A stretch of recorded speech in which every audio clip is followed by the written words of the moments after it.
Are you listening? Damn.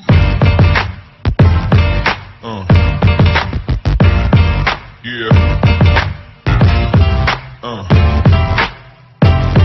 Yeah.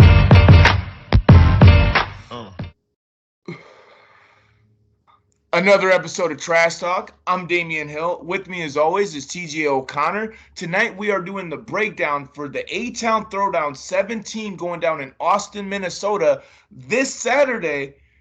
And I guess as we do this breakdown, I guess I have to go over the sponsors before we start it. Brought to you again by Valhalla Combat Sports, Ink Strings Tattoo out in New Brighton, Minnesota, James Clark Sports Psychology and Hypnosis Therapy, the Striking Institute, Strike Fitness, the Fighters, and TJ's mom. How you doing tonight, TJ? I'm excited. We're on the eve of an Austin card. Every time Ignite, Driller, every time they go to Austin, it's always a good time. So I'm really excited. How you doing? I'm doing good. Well, I guess this is the A-Town Throwdown 17, but this is formerly Driller, Ignite's third show. But I love the fact that they're keeping the flow going with the A-Town Throwdown shows because those are always big shows. And this is an amazing card. Before we get started in our breakdown, could you give us a rundown of the lineup? Yeah. Please. Thank you, sir. This is just a rough idea. This isn't obviously the final order of how the fights are taking place. But I got Joe Sattler versus Colin Ruby, Damian Mares versus Dominic St. George, Joe Boyle versus CJ Webster, Derek DeStart versus Curtis Hodge, Alex Junk versus Brady Steinhorst, Brent Bai versus Jelani Olton, Abbas Abazov versus Thomas Bevering, good friend of the show, Spencer Morgan versus Jason Tiedemann, Dontrell Johnson versus Vicente Flores Jr., getting into the title fights, amateur heavyweight title fight, Lawrence Phillips versus Justin Stewart, amateur 135-pound women's title fight, I'm so sorry, Peyton Olenikzak versus Cheyenne Bowers, the 205-pound title fight, Thomas Herrera versus David Vinci, and then our lone pro matchup of the night, we got Derek Smith versus Zach Otto. So, like you said, great night, from the start to the end, action-packed. I'm excited. Yeah, and there's a reason why we have TJ read the names. As bad as he feels like he butchered that one, I would have butchered them all, and they are all in English. So I appreciate you, TJ, for going over the card for us. Now, when we're going through the card and we're looking at the records of a lot of the guys, a lot of them are either 0-0, 0-1, and basically a lot of the first portion of the card are people that are looking for their first win.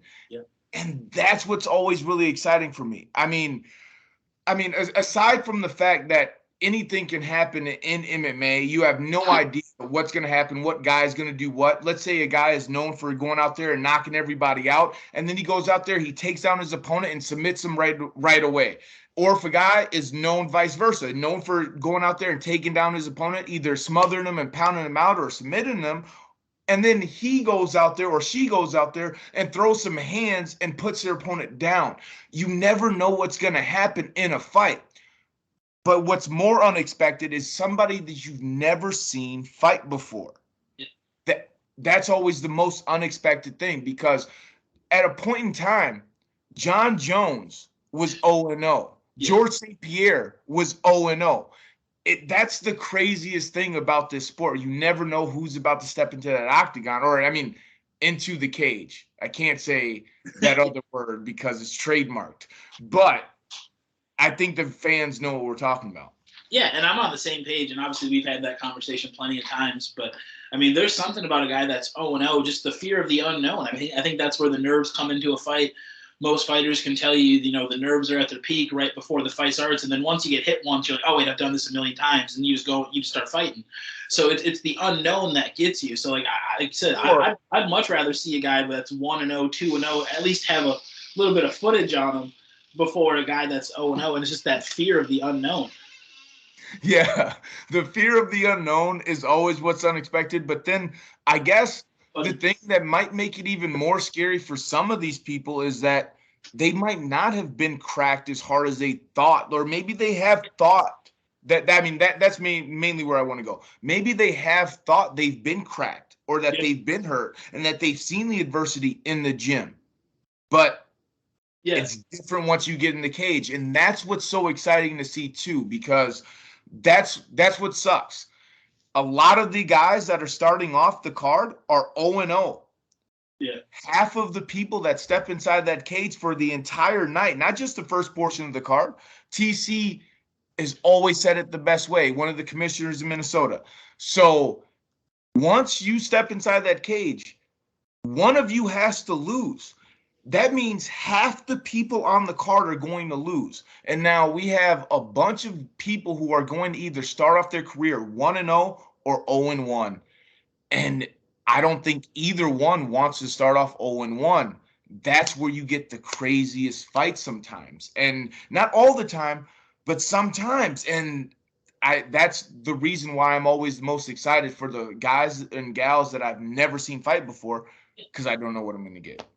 Oh yeah, I mean, ignorance is bliss, right? You've never gone out and truly done this before. So in your head, you're supposed to win pretty early and pretty devastating. So I mean, that's the confidence going into that first fight. At least speaking from my own perspective, it's almost like I know I'm going to win this. And so when you get those 0-0 guys, that's the chaos. It's the what ifs. So I expect some bangers early for sure. Yeah. Okay. Now, getting into the portion of the card, because because I believe the first fight that I actually wanted to talk about was Thomas Viverings. That's the first fight that stands off in my mind. And I'll let you go over the matchup and the records and everything, if you will, for a second. Yeah, no, crazy fight. Thomas Bevering versus Abbas Abazov. These are two guys that like to finish fights. I mean, between the two of them. Oh my God. I'm sorry. No, you're not. I'm not. I'm not sorry for interrupting you. But no, I swear to God, this is going to be a good fight because he had that what I don't know if it was a first round or second round armbar, and it was in Austin as well. So he's riding some momentum in Austin. And then he's fighting Thomas Vevering, who's also dude, I know I said I'd give this one to you to set up, but like Vevering is honestly and no offense to Abasov, but it's just I really do like Thomas Vevering. I think I have a special place in my heart for that kid. He's a beast. He's a monster. I love watching him fight every single time. But I don't think that this is an easy fight for him at all. No. No, like you said, Thomas, obviously a friend of the show, been on multiple times. But no, this is a crazy fight with both these guys. These guys finish fights. I think between the two of them, they have, 13 fights combined, 2 decisions, and a lot more first-round finishes. These guys come to fight.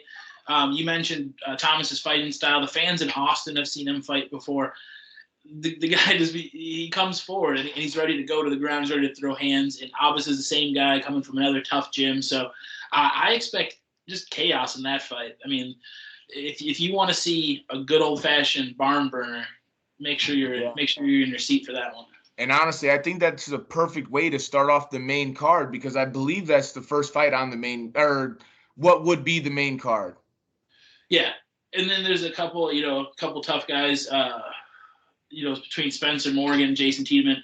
Jason's a guy, we've seen him fight a couple times now, and, he's mainly fought in Austin. And you're talking about a guy, he's 2-1, he's still young in his career, but his only loss was against Noah Landris. When you get a chance to fight the number 1 ranked guy in the state, even if it doesn't go your way, that's a different level of experience.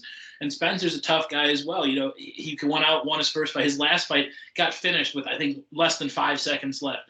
That's one of those things where it's just, it's a tough break, but that's a great experience to get all those rounds in and still get that unfortunate feeling, so that's a guy that's going to be hungry to come out. And I expect a war with that one. For sure. And speaking from a guy who's dealt with both situations where you've lost to a guy who's high ranking and you've lost very late in the fight, it does motivate you more to go out there and prove a point the next time. You learn a lot from it and you learn a lot about yourself, which is I don't know. I don't. It's irreplaceable. Those lessons, like where they say that there's no way for you to know unless you were to have been through it. Yeah. There's no better way for to explain. Those guys know exactly what they got from those experiences. It'd be really hard for them to articulate or explain to someone else what they learned unless they've been through it. And because of that, it triggers something different in the mind. And that's what I'm interested to see, because I know what skills both guys possess. Yeah.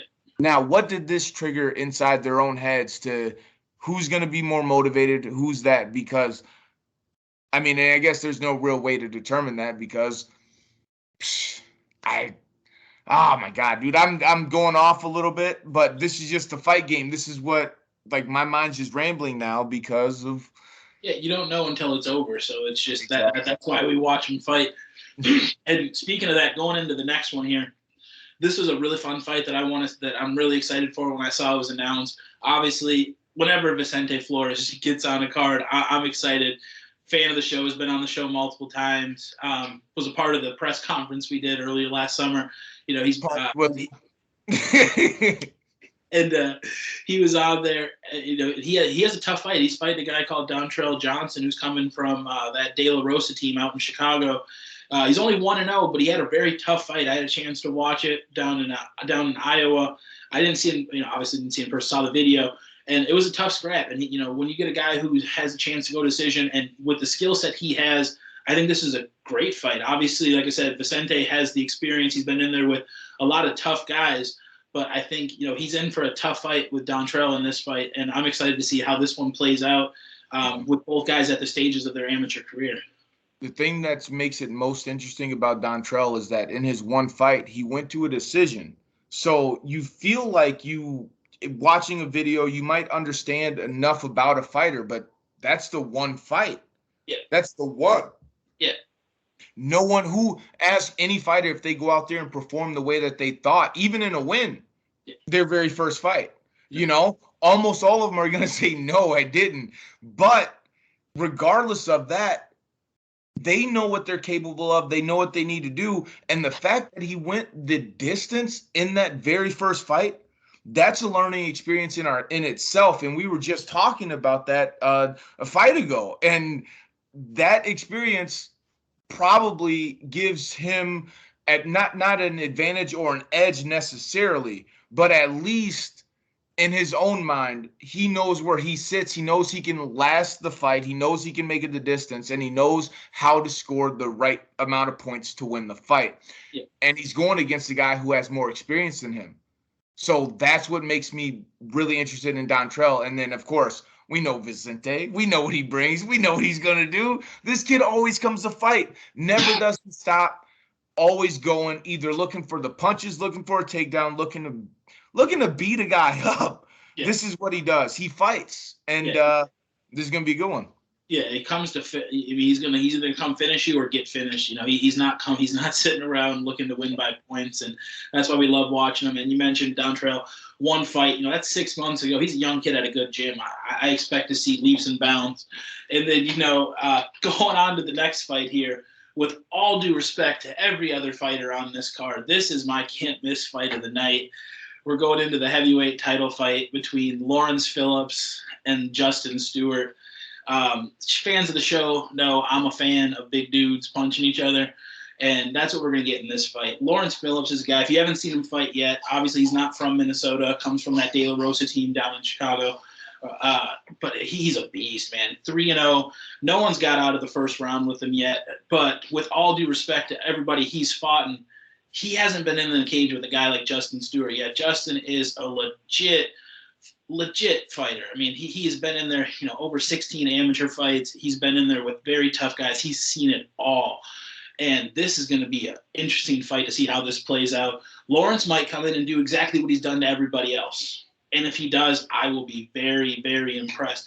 But I'm expecting a war in this fight. Justin Stewart is not an easy night out for any person that you can name. And I'm going to let you talk for a bit because I'm running out of breath. I was fortunate enough to share the locker room with Lawrence. I was fortunate enough to share the card with Lawrence and see that this man goes out there and performs. And like you said, I mean, he's no one to mess with, right? I don't know. I just remember that big slam that he landed, and that just sticks in my mind, you know. And then I just think of all the time that I spent with Justin Stewart. I went out to Iowa with him. I filmed that documentary for him that is on the Trash Talk YouTube page. Go check it out if you haven't yet. But I got to learn a lot about him, and then in that time, like I developed a good relationship with him. Dude, this fight is because after that night in Wilmer, I became a fan instantly. I just knew that this kid is going to be something. He's going to be big.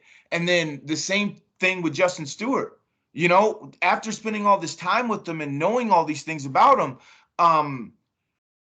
the one thing about Justin Stewart that I can say is that he's one consistent gym, like, or driving distance away from being able to consistently train at a gym with other fighters. Yeah. He's what?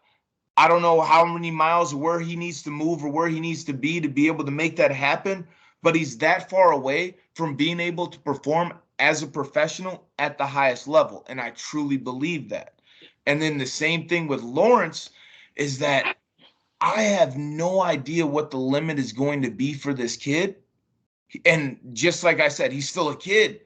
He can go out there and become something huge. And I believe that about both gentlemen. Yeah.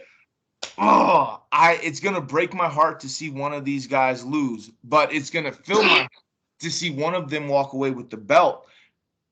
I wish they could tie. I wish they could just both have a belt and that they could both just like go on and live happily ever after as professionals and never have to fight again. Yeah, I hate when I like both guys. I hate this feeling. yeah, but I know it's going to be a good fight. The Olympics last year, they just shared the gold medal. But no, this is a great fight. These are two legit big heavyweights. Oops. You remember when you interrupted me? Yeah. No, but I'm like, I'm just fucking. No, the two legit guys, young. That's a great fight. Yeah. Going into the next one, I'm gonna use first names in this one because I don't want to do it to you again, Peyton. It's Peyton versus Cheyenne for the 135-pound amateur title. This is a very fun fight on paper because Peyton is a gal. She was in the original Trash Talk rankings. And then she has not fought since 2019. I mean, can't blame her. Not a lot of people have. But then you talk about, and then she's been in there with very tough girls. You know, her first fight was against Olivia B. Scout. You know what we think about Olivia.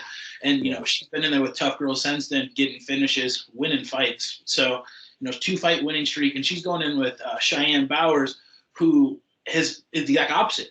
Every single fight she had was in 2021. She has burst onto the scene. She's fought some tough girls as well. And I'm excited to see how these two styles play out. Obviously, 135 pounds, I'm expecting high action. And I don't know if this one goes 5 rounds. The only thing that I have to say about this fight is the experience versus momentum. Mm. I want to see how it plays out as well. That's what I'm most interested in. Experience versus momentum. Boom. Best way to sell this fight. Yeah, could be one of the most technical matchups of the evening. I'm excited to see how that fight plays out.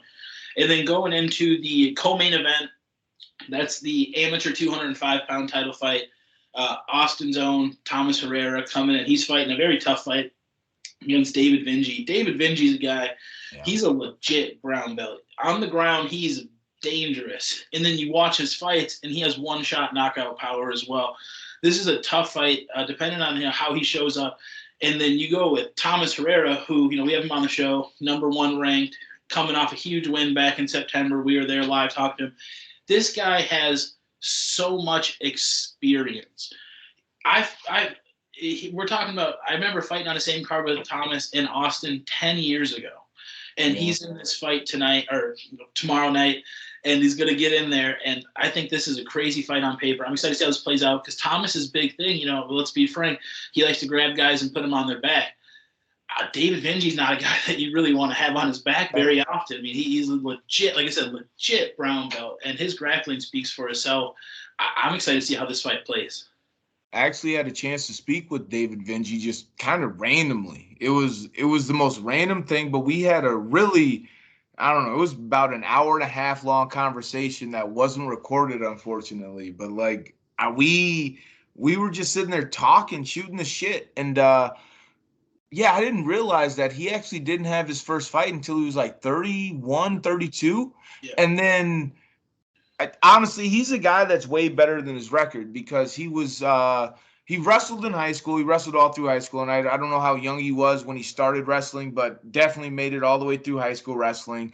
30 or 31 or 32, started doing MMA and started training, and then became extremely dedicated to jiu-jitsu. So the one thing that I do know is that, or the two things that I do know about David Vinci, especially after this conversation, I mean, I had already seen him fight. We hadn't met him years and years ago, but I didn't actually know exactly how deep his wrestling credentials went, how long he had actually been wrestling, and that was his first start. I knew him as a jiu-jitsu guy. That's all I thought. And then the fact that he is a brown belt in jiu-jitsu and has been training all of these things all together and been working and coaching wrestling, teaching all the guys at the gym and things like that, it basically it opened my eyes to exactly how much this guy knows and how much I don't know about him. And it made me question how much anybody else actually knows about him. Now, when we talk about Thomas Herrera, he is the guy that we know exactly what he likes to do. He likes to take you down. He likes to beat you up. And he also has power on the feet, just like you mentioned about David. Yeah.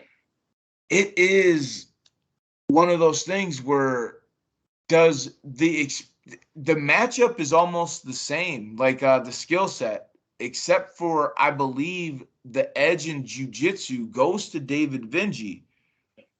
But Thomas Herrera has proven himself to have equally dominant or equally great. Like if David Vinci's a brown belt in jiu-jitsu, Thomas Herrera is a brown belt in jiu-jitsu defense. Yeah.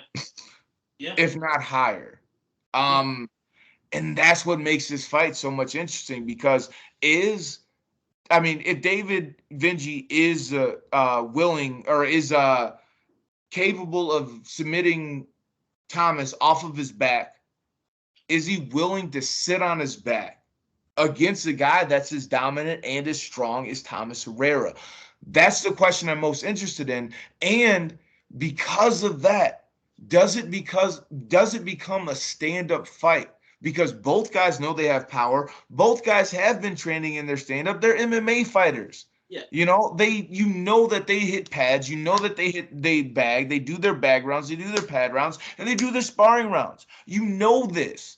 Now is one guy going to be more afraid of the other on the ground? Are they going to be equally afraid of each other on the ground and just want to stand up?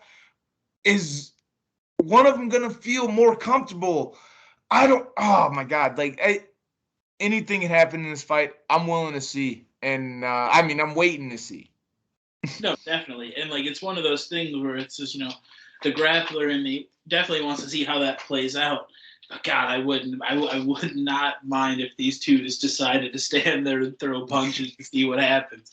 Wouldn't that be crazy? That's the just bleed guy in me. Yeah. Like I said, that fight's gonna be crazy. All three of these title fights, I think it's gonna cap off the amateur part of the card for sure. And then that leads us to the main event. And this is a very, very interesting fight between Zach Otto and Derek Smith. Fans who are, in the game right now, and that's kind of a weird thing to say because the game's just getting going again with COVID. But, newer fans might not recognize Derek Smith's name. Derek Smith has been in the cage with some very, very, very tough guys, and he's beaten a lot of them. And that's the thing about his, he hasn't fought since 2014. And then he's training at a gym 2016, I believe. 2014. I just looked. Really? Yeah. Oh, fuck. Damn. Okay. Me and dates, whatever. But anyway, he trains. He's also training at a gym right now that also holds, well, I guess if it wasn't for a pound difference, what would it be? 3 Cage Fury Fighting Championship champions, yeah. 45, 70, and 55. Yeah. Also top glory contenders. Dude, I mean, the guys, world champion Pam Swanson for Invent. I mean, trains at a world-class gym, trains at one of the premier gyms in the state of Minnesota, and has some elite training partners. I mean, the room that he's in is a great room to be in, but Yep. he's also going against a guy, Zach Otto, who is a former UFC fighter and also in a room with a bunch of great guys, Yeah. bunch of current UFC fighters and a bunch of